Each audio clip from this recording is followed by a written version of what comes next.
A pair of jeans, a shirt or two. We didn't pack as if we weren't going back. It doesn't matter if it's true. I've got a feeling love will give us what we lack. The world is waiting up. The world is waiting half a step beyond our door.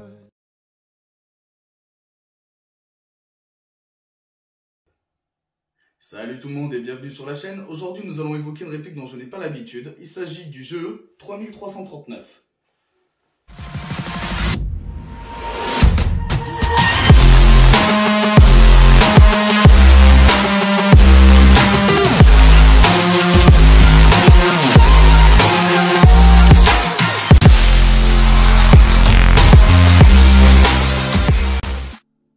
Merci à toi William pour le prêt de cette réplique. Alors, le modèle 3339 ou Splitsoft X Gas DX fait partie d'une série de pistolets proposés par la marque Golden Eagle dans le but de proposer des bases d'upgrade pour le Splitsoft à moindre coût. Pour ceux qui ne connaissent pas le Splitsoft, en 2-3 mots, il s'agit d'une branche de la discipline dont le jeu est très agressif, chaque objectif doit être rempli en un minimum de temps, c'est un mode de jeu très compétitif. Dans le monde du Splitsoft, les modèles High Kappa sont très convoités car ils sont issus historiquement d'un modèle légendaire et dont les capacités de personnalisation sont infinies. Du coup, comment sommes-nous arrivés aux séries High Kappa ou appelées autrement Double Stack? Tout remonte au début du XXe siècle avec l'apparition en 1911 du célèbre Colt M1911. Cette arme emblématique, chambrée en 45 ACP, a servi pendant 74 ans aux côtés des forces armées américaines. Il a donc servi dans de nombreux conflits. Même après 1985, le Colt 1911 n'a cessé de séduire. Beaucoup de firmes ont continué à le fabriquer. Cependant, le pistolet à cause de sa munition se heurte à un gros défaut par rapport aux besoins modernes. Il s'agit de sa capacité de chargeur. Le chargeur du Colt 1911 était constitué de manière à n'accueillir qu'une colonne de munitions, du coup sa puissance de feu n'était limitée qu'à 7 coups. La base du 1911 a donc été revue de manière à pallier ce problème. Des versions double colonne appelées Double Stack ou High Kappa ont alors vu le jour. Cette plateforme modernisée permet donc d'offrir sur le marché un calibre 45 avec un nombre de munitions plus important. Le marché américain étant très friand de ce calibre, cette base a vu de nombreuses pièces détachées apparaître pour la personnalisation. En ce qui concerne la réplique, commençons par le packaging. La réplique est livrée dans une mallette rigide rembourrée avec de la mousse souple, cachant la notice. Cette mousse fait son office, mais je serais d'avis à long terme de la remplacer par de la mousse un peu plus dense en prenant soin de faire une découpe adaptée à la réplique. Sur l'aspect général de la réplique, on a un High Kappa avec une culasse de 5 pouces 1, percée de manière hexagonale sur l'avant et moulée de la même manière sur l'arrière, d'où l'appellation X. Le grip de la poignée dispose aussi de ce type de moulage. La réplique est livrée avec un entonnoir de chargeur ou magwell. Un rail Picatinny est présent sur la carcasse afin de pouvoir y rajouter une lampe ou un laser. Le canon, lui, est doré et flûté. Le choix de la couleur du canon et le type de découpe moulage se choisit dans le large catalogue que propose Golden Eagle. Pour les organes de visée, le guidon dispose de la fibre optique, alors que le cran de mire est un simple cran en métal malheureusement sans aucun marquage ni peinture pour l'alignement. Néanmoins, le cran de mire reste réglable. Au niveau des marquages, il faudra se contenter d'un simple numéro de série gravé au laser sur le côté droit de la carcasse. Gros point fort que je retiens dans le packaging, c'est la mallette. Elle est composée d'un plastique rigide, assez solide et cadenassable, ce qui permet un transport sécurisé du matériel. Du côté des caractéristiques, la réplique chargeur engagé pèse 991 grammes. Les chargeurs ont une capacité de 30 billes, les modèles WE sont compatibles, donc théoriquement, les modèles Tokyo Marui le sont aussi. En ce qui concerne les matériaux, l'ensemble de la réplique est en métal, sauf le ponté ou la crosse. Sur les pièces en métal, je me pose des questions par rapport à l'alliage qui est utilisé, car seuls les mires, la détente, les goupilles et les vis ont fait réagir l'aimant. Le choix d'une peinture dorée et d'une peinture normate donne un rendu très intéressant. Cependant, le petit bémol de cette peinture est qu'elle marque très facilement.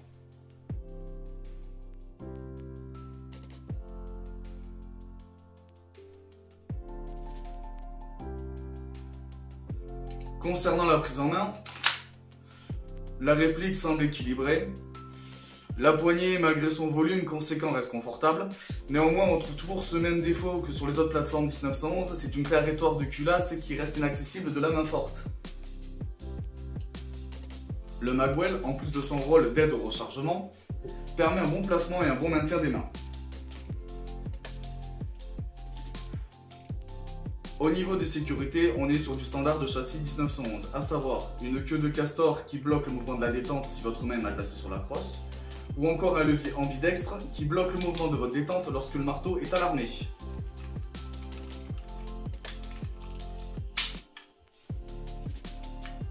Le ressort de rappel permet un cycle sec de la culasse. La percussion semble franche. Le kick est propre, il n'y a pas de sensation de mou dans le cycle. Pour le démontage sommaire, rien de bien spécial. Une fois votre chargeur désengagé, on tire sur la culasse jusqu'à faire correspondre l'ergot de la claire étore de culasse avec la plus petite encoche. Comme ceci. Tout en maintenant la culasse, vous basculez de l'autre côté votre réplique et vous appuyez sur l'ergot ici présent. La clé est donc en partie sortie de son logement, on finit de la sortir. Une fois enlevée, votre culasse est libérée.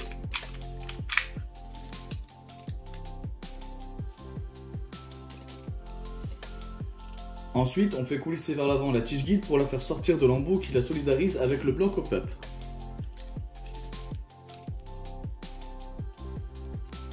Puis on la ramène en arrière de manière légèrement décalée en la prenant avec sa buse qui est ici et qui va jusqu'à l'avant de votre culasse. Il ne reste plus qu'à sortir le canon en le faisant coulisser vers l'avant avec le bloc au pup.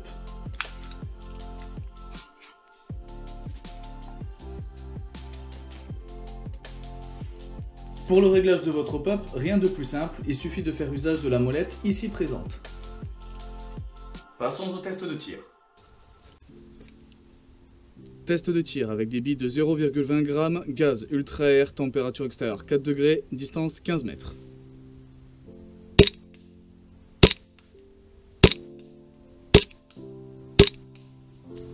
Distance 25 mètres.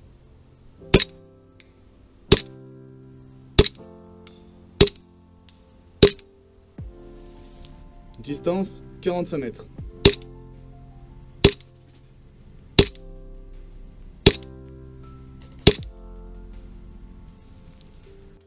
Bilan de ce test.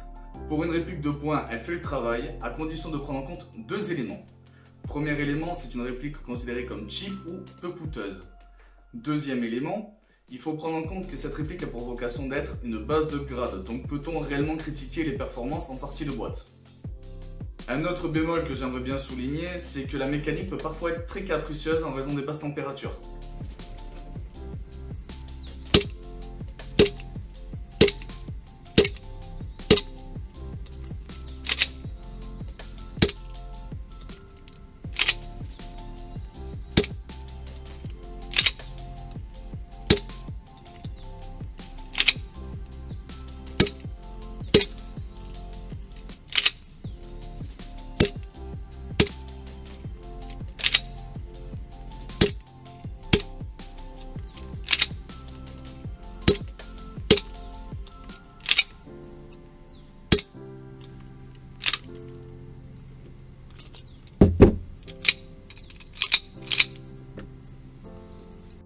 Concernant les performances en sortie de boîte, avec du gaz ultra air et des billes de 0,20 g, la vitesse développée est d'environ 320 fps.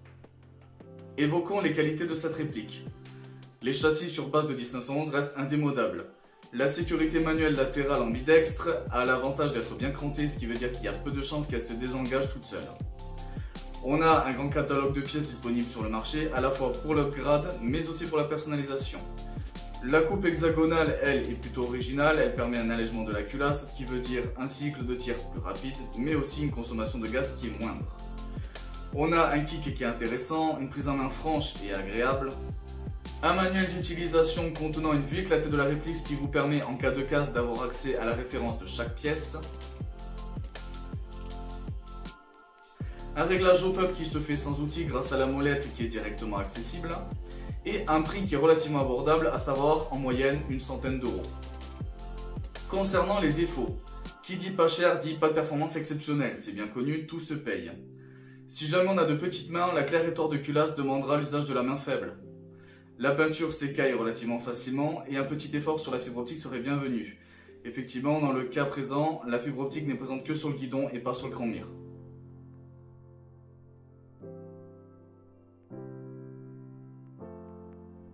C'est la fin de cette revue, j'espère qu'elle vous a plu et je vous dis à très bientôt.